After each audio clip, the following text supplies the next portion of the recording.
time, space, reality. It's more than a linear path. It's a prism of endless possibility, where a single choice can branch out into infinite realities, creating alternate worlds from the ones you know. I am the Watcher. I am your guide through these vast new realities. Follow me and ponder the question, what if? Going into the Beijing Olympics, everyone knew what was at stake. In the year 2004, Team USA had lost their spot at the top of the mountain. By going 5-3 and earning the bronze medal, it was the first time not winning the gold since 1992, when NBA players were first allowed to participate in the Olympic Games. They followed that up in 2006 with their second straight bronze medal after falling to Greece in the semifinals. Team USA had lost their mystique.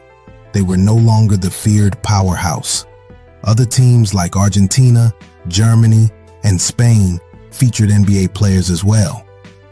Team USA had seemingly lost their edge. They lacked a certain mentality.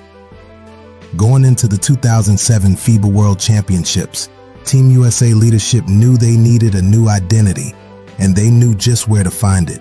Enter Kobe Bryant. The Los Angeles Lakers star guard and NBA champion was exactly what Team USA needed, and it didn't take long for him to make his presence felt. The very first play, the very first scrimmage, there was a loose ball, and here's Kobe Bryant diving on the floor.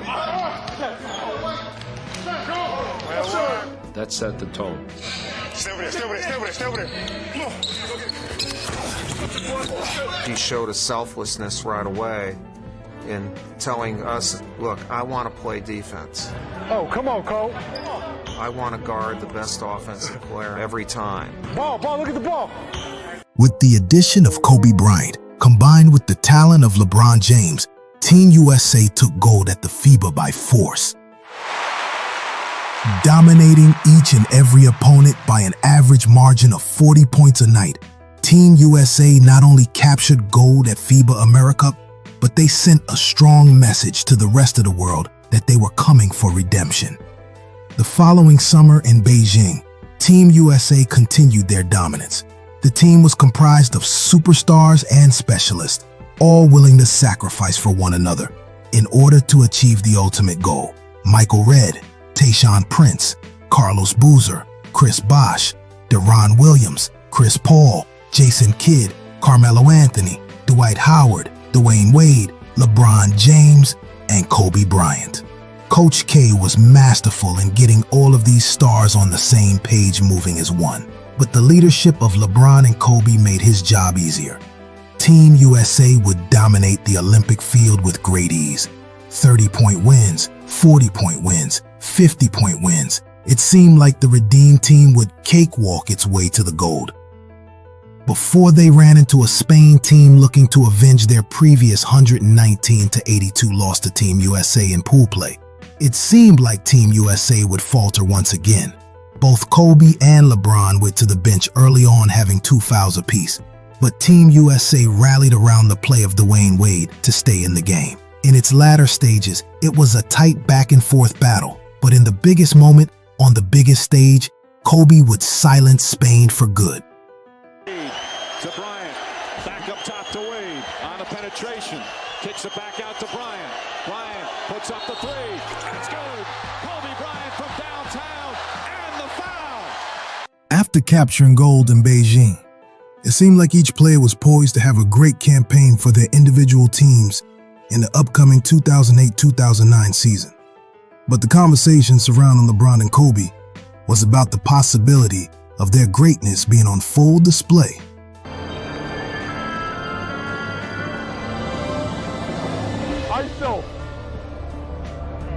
ISO, yeah, I already told you this day. Elbow ISO! There's a mutual respect that we have for one another. It's that level of respect that enables us to perform at a high level when we compete against each other. It automatically makes you better. LeBron hanging on the ball, 9 on the shot clock. He's way out on the left wing. goes to the line, goes to the hole, left hand in your face. I'd be disrespecting LeBron if I didn't compete and go hard at him. Colby right corner, jab steps on James. James knocked it loose. Colby recovers, 3 to shoot. Colby backs him down, spins.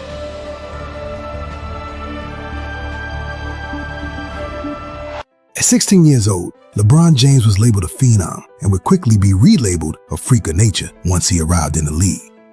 The Cleveland Cavaliers were skeptical of the idea that a high school player could come into the league and make an immediate impact, let alone turn around an organization that was 17-65 prior to him getting drafted. This lack of faith in the chosen one didn't seem to deter the Cavaliers from drafting James first overall in the legendary 2003 NBA draft. No other rookie in history had to bear the weight of having to become an all-time great before touching an NBA court. James, on the other hand, seemed like he was not only willing to accept the challenge, but on October 29, 2003, he looked as if he was going to attack the challenge head-on. James on the run. This is his best part of the game. And there's his first assist, and it's a beauty. The numbers. LeBron James' first shot is good. That's good to see. LeBron would cap off his rookie campaign winning Rookie of the Year honors while posting 20.9 points, 5.9 assists, and 5.5 rebounds, helping the Cavs improve their record from 17 wins to 35-47 in his first season. Although the Cavs missed out on the playoffs that season, LeBron showed a level of promise that hadn't been seen since another high school player burst on the scene in 1996. LeBron went into year 2 with supreme confidence and unrivaled athleticism. James had a sophomore campaign worthy of a top 6 MVP vote. He posted 27.2 points, 7.2 assists, and 7.4 rebounds en route to his first NBA All-Star selection and second-team All-NBA honors. LeBron wouldn't make his playoff debut until the 2005-2006 season after leading the Cavs to a 50-32 record behind his 31.4 points, 6.6 assists, and 7 rebounds. He was first-team All-NBA and All-Star and runner-up in the MVP race. But playoffs is where stars make their names. Was he all hype, or was he the real deal? We would soon find out. He posted an efficient 31-6-8 in 13 games. Cleveland would dismantle the Wizards in 6 games, but were on the other end of the results when they lost to the Detroit Pistons in 7 games. It's almost as if wearing 23 means you have to go through the Pistons to be great. In the 2007 NBA playoffs, LeBron James would do just that, in one of the most spectacular playoff performances of all time. After another great season from LeBron, the Cleveland Cavaliers finished with their second straight 50-win season. Going into the playoffs, the Cavs had a favorable path through the East, but that doesn't guarantee success. You must handle your business. The Cavs recognized the Wizards were without their star Gilbert Arenas, so they made sure not to play with their food. 4-0, quick and easy. Then on to the semifinals, where they would face an underachieving Nets team that featured Jason Kidd and Vince Carter. That series would go 6 games, setting up a rematch of the 2006 Eastern Conference semifinals versus the Detroit Pistons. They would split the first 4 games of the series, leading to a pivotal Game 5 in the Palace of Auburn Hills. LeBron was a superstar in the league at the time. On that night, he became him. In the 109-107 win over the Detroit Pistons in Game 5, LeBron would score 29 of the final 30 Cavalier points and at one point, 25 straight on his own. The Cavs would go on to win the series in 6 games and were ultimately swept in the NBA Finals by the San Antonio Spurs. After that game versus the Detroit Pistons and the subsequent trip to the NBA Finals, the expectations for James only grew. Going into the 2007-8 season, you would hope to build on your previous success. Unfortunately for James and everyone else, there was a new beast in the East. In 2003-2004, the Shaq and Kobe era would see its final chapter end at the hands of the Detroit Pistons. Going into that NBA Finals, very few experts, if any at all, would choose Detroit to win. The team led by Shaq and Kobe and the additions of Gary Payton and Karl Malone gave the Lakers unmatched star power. They marched their way through the Western Conference going 12-5, capturing their 4th conference championship in 5 years. The Pistons were not impressed. Game 1 was a dominating performance from Detroit, winning 87-75. The Lakers returned the favor in Game 2 to even up the series before going to Detroit for Game 3. Games 3, 4, and 5 was a defensive clinic by Detroit. The Pistons held LA to 78 points on less than 40% shooting for the final 3 games to capture the 3rd NBA championship in franchise history. Kobe, still being haunted by what transpired in that series, took responsibility for how it ended. On the Pistons thing, that's my fault because I didn't get us prepared to run our automatics. I didn't get Gary, I didn't get Carl, I didn't get the new guys on board enough to be able to execute properly. And we got to Detroit and it forced us to play our offense 94 feet and we weren't ready. And we couldn't do it and everything just capitulated from there. And that sits with me. That sits with me because we should have won that. The way the finals unfolded, the ever-growing tension between Shaq and Kobe, and Shaq's contract negotiations, it seemed like it was time to start anew. In July 2004, the Los Angeles Lakers traded Shaquille O'Neal to the Miami Heat. The Lakers received Lamar Odom, Caron Butler, Brian Grant, and a future first-round pick in the trade. This would leave no doubt that Kobe Bryant was now the undisputed future of the Los Angeles Lakers. The following season saw a great deal of turnover for the Lakers. Following Shaq's departure, Malone would retire, Peyton and Fox were traded to the Celtics, and Phil Jackson would not return as coach of the LA Lakers. All eyes were on Kobe. The 2004-2005 season was a far cry from the championship success they had experienced in years prior. They finished 34-48, behind 27.6 points, 6 assists, and 5.9 rebounds from Bryant. Kobe would be voted to the All-NBA third team for the first time since 1999. During that span, Kobe was a fixture on the first or second team. But they were winning. The Lakers would miss the playoffs that year, but going into the next season, Kobe was poised for a major bounce-back season. Jackson had returned to lead the Lakers coaching staff, but his first order of business was to unleash Kobe's full potential. The entire league knew how talented Kobe was.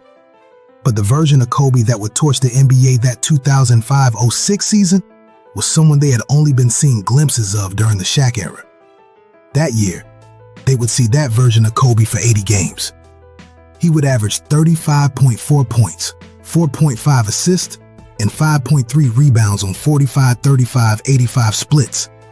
Not only was he All-NBA first team, he was All-Defense first team and fourth in MVP voting. He set a Lakers franchise record for most 40-point games in the season with 27. He set a Lakers franchise record for number of points scored in the season with 2,832. He had 4 50-point games that season and a spectacular game versus the Dallas Mavericks when he scored 62 points in just 3 quarters, at one point outscoring the entire Mavs squad by himself. But on January 22, 2006, Kobe would have one of the greatest games in NBA history and the greatest scoring performance of the modern era. Yes! Well, there's 70. Pump fake for 2. Kobe's got the Laker record. Oh, my goodness. I see your point, though. Kobe down the middle, piano banana. Second, 27 in the third. I see it. Here's number 1. Do you believe it? This one would be to tie Wilt for number 2, and the next one would be to pass. For the night, at least. Bryant for 80. This would be 18 for 20 from the line, and an 81-point game. 55 in the second half. Going into the playoffs that year, it was clear that the Lakers were outmatched by the 54-28 Phoenix Suns. The expectation was that he would take his play to another level in order for them to get over the hump. The Lakers had complete control, holding the 3-1 lead, where Bryant put up 27.9 points, 5.1 assists, 6.3 rebounds, and 49-40-77 splits in the series.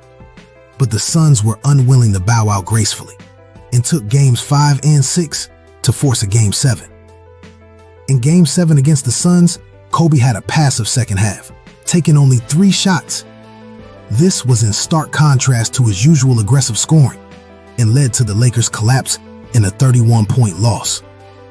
While some viewed it as him quitting, others believe it was a protest against his teammates abandoning the game plan that had led to a 3-1 series lead. The bad taste and growing hatred for the Suns would not go away anytime soon. Kobe would follow up 2006 with an even stronger 2007 campaign. It seems condescending to say he only scored 31.6 points per game, but he improved in all the other major stat categories. He averaged 5.4 assists, 5.7 rebounds, and shot 46% from the field and 86% from the free throw line. All improvements from the previous season. At the conclusion of the regular season, LA was due for a rematch with the Suns in round 1 of the playoffs, and they were quickly dismantled in a 4-1 gentleman's sweep. With the uncertainty surrounding the future of the organization, Kobe was not in the mood to wait and find out. It's rough, man, but I just don't see how you can, rebuild that trust, I just don't know how you can move forward in that type of situation. Well, if you don't know how you can move forward in that situation, you're still under contract with them. Are you saying right here on this show that you want to be traded? Yeah, I would like to be traded, yeah. There are a number of rumors surrounding where he would have liked to make his next home. But he has confirmed on a number of occasions that he was strongly considering playing for the Chicago Bulls. After his time with Team USA that summer, the trade conversations and rumors quickly died down, and Kobe did not cheat the Lakers with his performance. Kobe would average 28 points, 5.3 assists, and 6.3 rebounds on 45, 35, 84 splits, leading the Lakers to a 28-16 record through their first 44 games. Even with a great start, the Lakers were looking to get back to championship contention. So they committed one of the biggest heists of the 2000s. Pau Gasol was traded to the Los Angeles Lakers from the Memphis Grizzlies on February 1, 2008. The trade involved several players and draft picks, including Kwame Brown, Javaris Crittenton, Aaron McKie, 2 first-round draft picks, and the rights to Marc Gasol, Pau's younger brother, going to Memphis. The Lakers acquired Gasol and a 2010 second-round pick. The Lakers would finish the regular season 57-25 and march into the playoffs as favorites to come out of the West. That journey would begin with a sweep of Carmelo Anthony, Allen Iverson, and the Denver Nuggets. Kobe would dismantle the Utah Jazz with 33 points, 7.2 assists, and 7 rebounds, and the Lakers would move past them in 6 games. In the Western Conference Finals, a familiar foe stood between them and a return to the NBA Finals for the first time since 2004, the San Antonio Spurs. By this point, the Lakers were clicking on all cylinders, and they were too much for the Duncan-led Spurs. The series would end in 5 games, and the Lake Show was going back to the NBA Finals, now with Kobe Bryant as the leading man. The Boston Celtics became a powerhouse overnight, a juggernaut. In 2007, the 24-58 Celtics were an afterthought until they acquired Ray Allen in a draft night trade with the Seattle Supersonics on June 28, 2007. The Celtics sent Delonte West, Wally Szczerbiak, and a 5th overall pick, Jeff Green, to Seattle in exchange for Allen and Glenn Davis. Later that summer, the Celtics traded for Kevin Garnett in a significant deal with the Minnesota Timberwolves. The Celtics sent Al Jefferson, Ryan Gomes, Gerald Green, Sebastian Telfair, Theo Ratliff, and 2 first-round draft picks to the Timberwolves. When big trades like this transpire where major stars are brought together, it takes time to build chemistry. Someone should have told that to Boston. Doc Rivers and the starting 5 of Rondo, Perkins, KG, Allen, and Pierce got the C's off to an 18-2 start in the first 20 games of the season. The C's boasted the #1 defense in the NBA and a top 10 offense in the league that season. That dominance led to a 66-16 record going into the playoffs. In the first round, they battled the Atlanta Hawks for 7 games. Despite going 7, the series was not as close as it would appear. The Celtics dominated in all 4 victories by an average margin of 25 points per game. The next round would be a more stout opponent.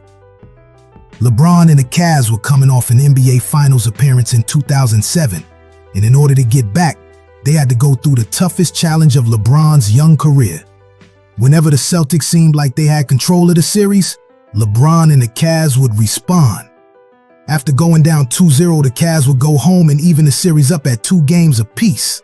Despite 35 from LeBron and 21 from Delonte West, it wasn't enough to get the win in Game 5. In Game 6, LeBron put on a monster performance with 32 points, 12 rebounds, and 6 assists to force a Game 7 back in Boston. After defeating the Cavaliers 4-3, the Celtics would overcome a defensive battle with the Detroit Pistons in another hard-fought 7-game series. This would be the Celtics' first NBA Finals appearance since 1987 versus the LA Lakers. 21 years later, that same foe awaited them. The NBA we see today was built on the back of the rivalry between these two franchises. Chamberlain versus Russell, Magic versus Bird. And on the grandest stage, the rivalry will be renewed with Kobe Bryant versus Paul Pierce. The Celtics would set the tone in Games 1 and 2. Despite being the best defense in the league, the Lakers had a hard time stopping their offense. The Celtics were shooting a combined 47.5% across the first 2 games of the series. Heading back to LA, the Lakers were facing an 0-2 deficit and possibly the beginning of the end to their season if they go down 3-0. Kobe came out in Game 3 as his usual defiant self, dropping 19 points in the first half on 6 of 10 shooting. Despite 25 from Ray Allen, it wasn't enough to overcome 36 from Kobe. Game 4 looked more like the 82 regular season games from the C's and not Game 3. Their hard-nosed defense will hold the Lakers to 41% shooting and limit Kobe to just 17 points en route to a 97-91 victory to take a 3-1 lead. Game 5 was all-hands-on-deck performance from the Lakers. Gasol and Odom each had a double-double, Derek Fisher chipped in 15, and Kobe led the way with 25 points of his own. Despite a 38-point outburst from Pierce, the Lakers were able to force a Game 6 from the very start of the game. It was clear that this was just a formality. The C's would whoop the Lakers like they were a 4-year-old in Target. The Celtics would capture the NBA championship and leave a sour taste in the mouth of all of their rivals. With the season being over, the focus would now shift to redemption for Team USA. Kobe and LeBron would lead Team USA back to the mountaintop to reclaim what was rightfully theirs. Basketball was once again America's game. They brought home the gold, but there was a question being asked that everyone was dying to know the answer to. Who would win if Kobe and LeBron met in the NBA Finals? After winning gold in Beijing, it was back to business as usual for each player. For Kobe and the Lakers, that means it's time to make that climb back up the mountain, and this time, finish the job.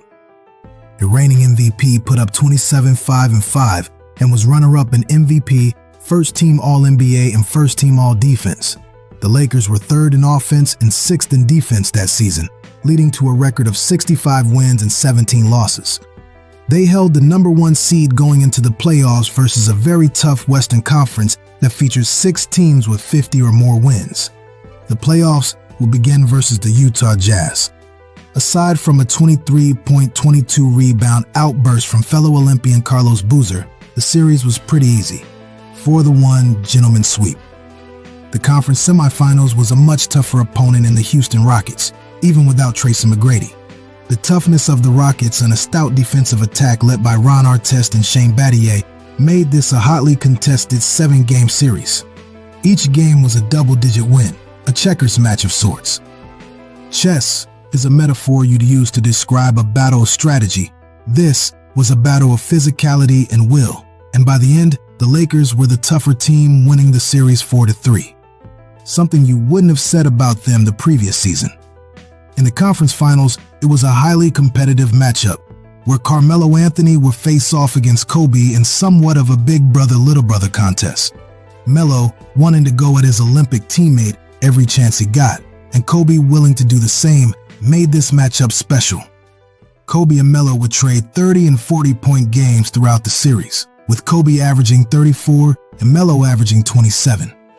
The series was close in the first 3 games of the series, with the Lakers winning 2 of the first 3 matchups. The Nuggets would respond to a Game 3 loss with a blowout 120-101 win in Game 4, but that would be the final victory of the series. The Lakers would go on to win Games 5 and 6 by a combined margin of 36 points, including a 119-92 win behind 35 points from Kobe to secure the Lakers' ticket to the NBA Finals. 100. LeBron James returned home from the Olympics, already in mid-season form right out of the gate, something that would be terrifying for the rest of the league.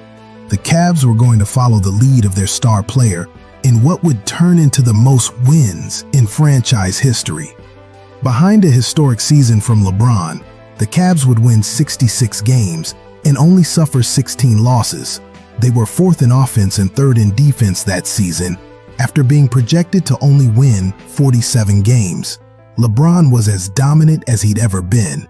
He averaged 28.4 points, 7.2 assists, and 7.6 rebounds on 49, 34, 78 splits. He won the MVP award that season and finished second Defensive Player of the Year voting. He was also selected First Team All-NBA and First Team All-Defense. This would be James and the Cavs' best opportunity to run through the East. Not because the East was easier, but because they were better.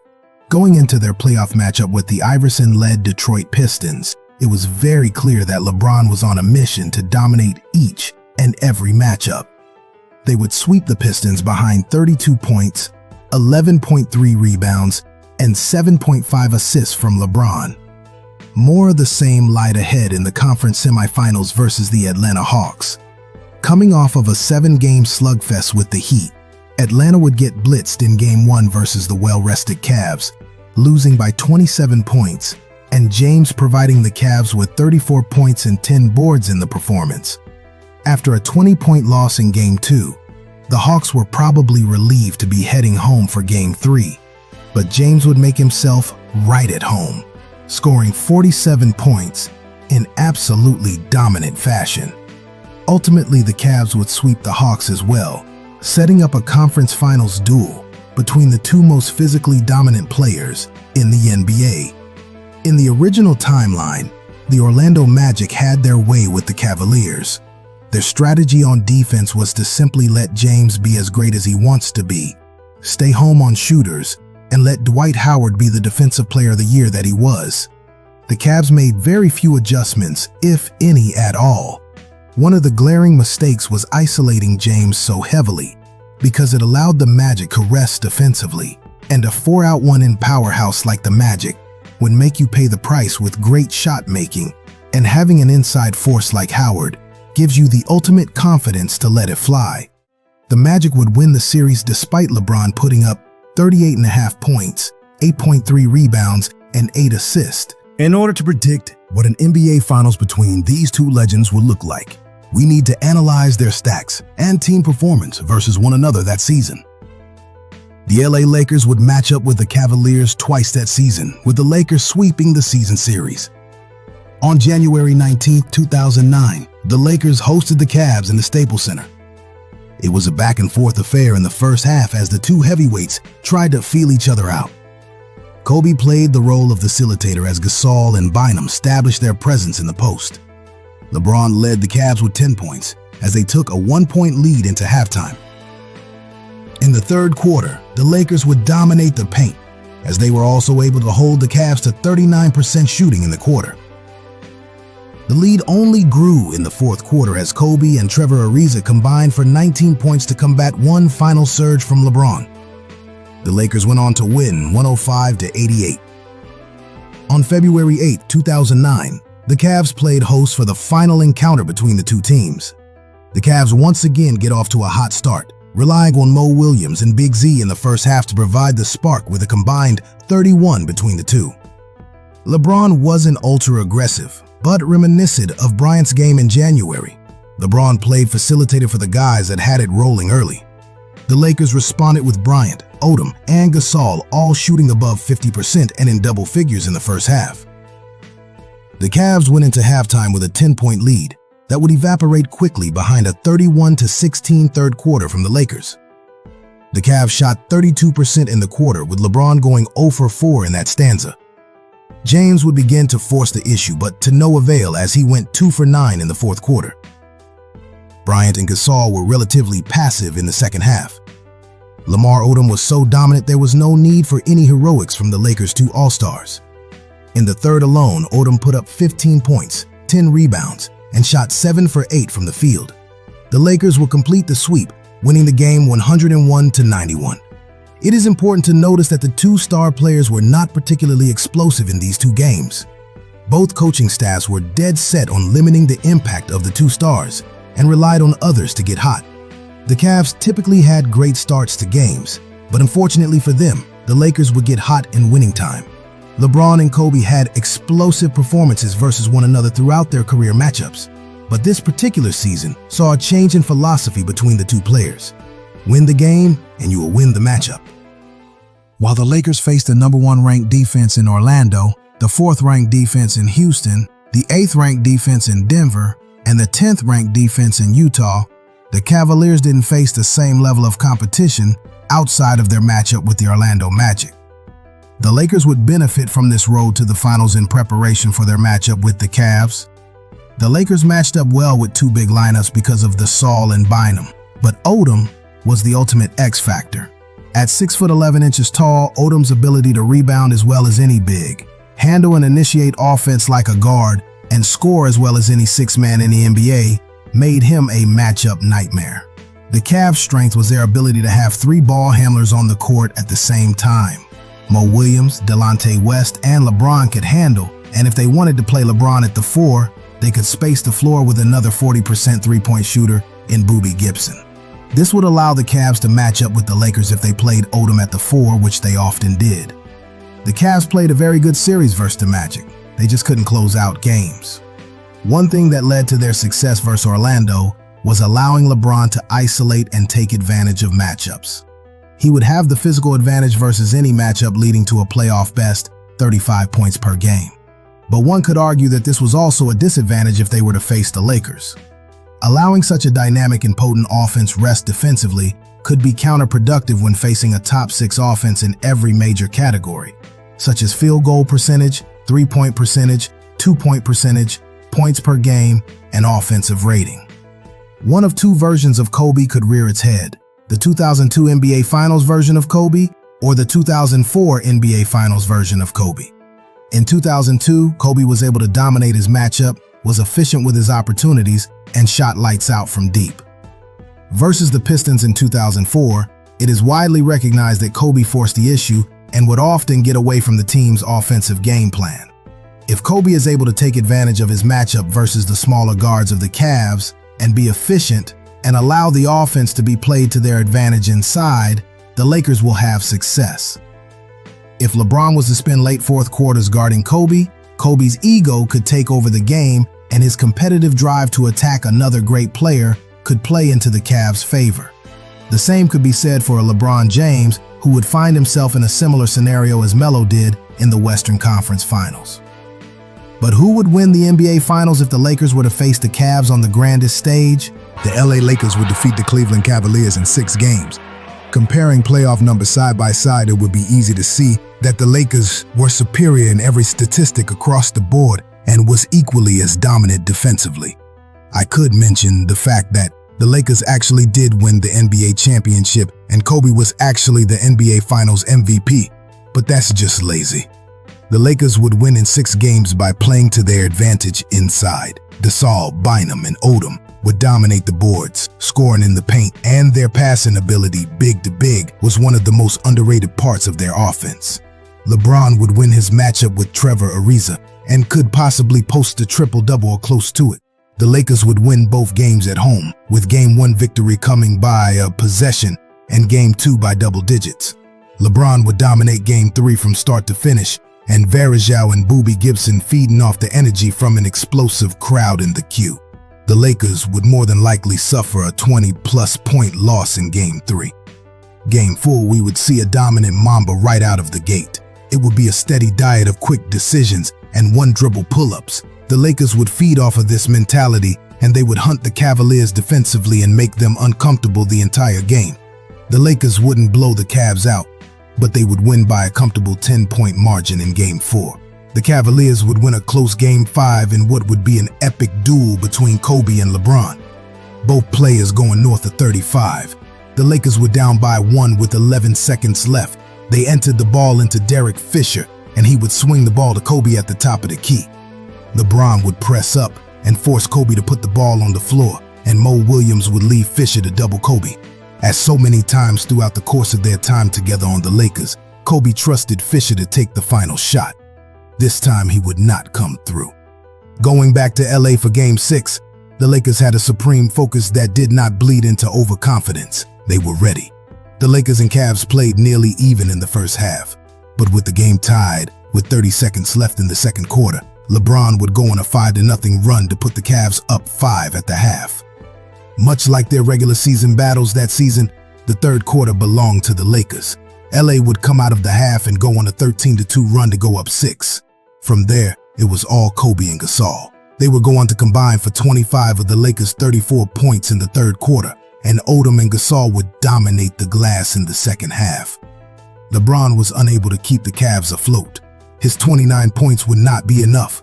The Lakers would capture the NBA championship by winning Game 6 by a score of 117-98, and Kobe Bryant would capture his first NBA Finals MVP.